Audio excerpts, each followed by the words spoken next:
I'd like to say that I would doubt that that would happen. I mean, the U.S. Embassy itself has had problems getting visas, so I think they're probably more concerned about making sure their contractors can get into the country than whether American citizens go or not. And they're encouraging, they're really trying to push for American companies to come into the country. So they need visas to do that. So I don't see that happening. I'm Tally Cross. I'm from Occidental Petroleum, and I was just wondering if you could kind of characterize what the biggest security challenges are for oil companies already there. Biggest security challenges. I would say biggest security challenges for oil companies there are it's probably the government, I would say, and not because the government is threatening the oil companies, but because everything, the government, what it does and the reaction to that creates an environment that has thus far, especially over the past, since protests started, let's say in January, has proven to be one that has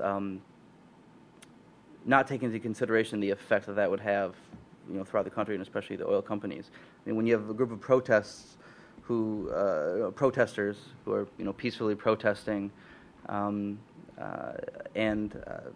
you disperse them by shooting live rounds over their heads and these exploding concussion grenades that sprinkle this dust on you that you think it's a tear gas or something like that.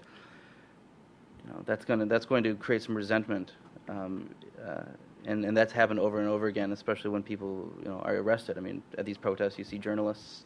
I've seen journalists, and seen the wounds of journalists from being, beaten up and attempted to be arrested and tortured by the government.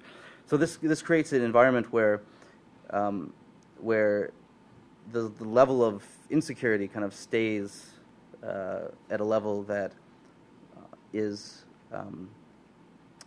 can make it very, very tenuous for operating in the country. So if you're an oil company and you have to move around in massive security details, then are you going to be considered kind of hand in hand with the government? And if the government's going to be targeted, are you going to be targeted? So that's the situation can move really fast. Obviously, there's the attacks on the infrastructure, which have only been happening in areas that have had some issues, and mostly in the north. But that is also a potential. I mean, you have if the people who are currently daily lobbing mortars onto American military bases or setting roadside bombs, where American convoys are going through right now, why not just turn those onto the an oil company working in an oil field or on their compound, in the green zone or down south? I mean, is that the perception that the oil is hand in hand with the government? I mean, obviously it has to be to some extent. Well, I mean, they have government contracts, right. And that's, and that's where the oil company comes in and tries to facilitate things like building schools, etc., or handing out soccer balls, and having face to face with sheikhs and community leaders. Now, whether they go too far on that or take that in the wrong direction, will be a threat to them. But we've got a question over here. We'll take two questions and one. Omar Nadawi from Khaliza Associates, a consultant firm. Sure. I was wondering if you could give us a quick update about the mega deal planned deal with Shell to capture fluid gas from the southern fields, and where's that going? Thank you. Sure. Shell deal. I'm Tyler Marshall from the Special Inspector General for Iraq Reconstruction. You alluded just a minute ago to the concentration of oil wealth in the hands of a few, and many believe that the real challenge for Iraq is to become more than a petrostate. The main employment sectors of agriculture and industry are in shambles and can't compete internationally. What is your sense as to how Iraq can get there, or won't it? And one additional question, you've alluded to the KRG, government of Iraq, dispute on oil. What are the chances for the Parliament taking up Article 140 anytime soon?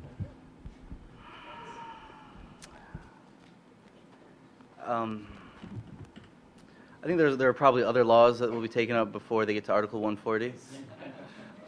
And that's being optimistic that the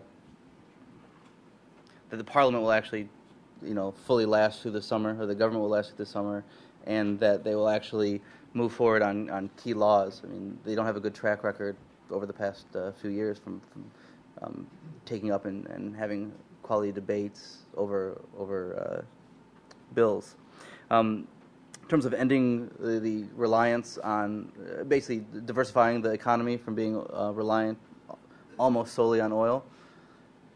I mean, that's difficult because you have you have between $3 and $7 billion a month coming in from oil, and that's pretty much what you base your economy on. You have vast reconstruction needs, not only in the oil sector itself and the electricity sector, but some basic infrastructure, which kind of get a little bit pushed ahead of the priority list than doing some maybe long-term foresight planning on revamping the agriculture sector, despite the vast opportunities, or reworking water policies so that you can make the most out of the limited amount of water that you have. I mean,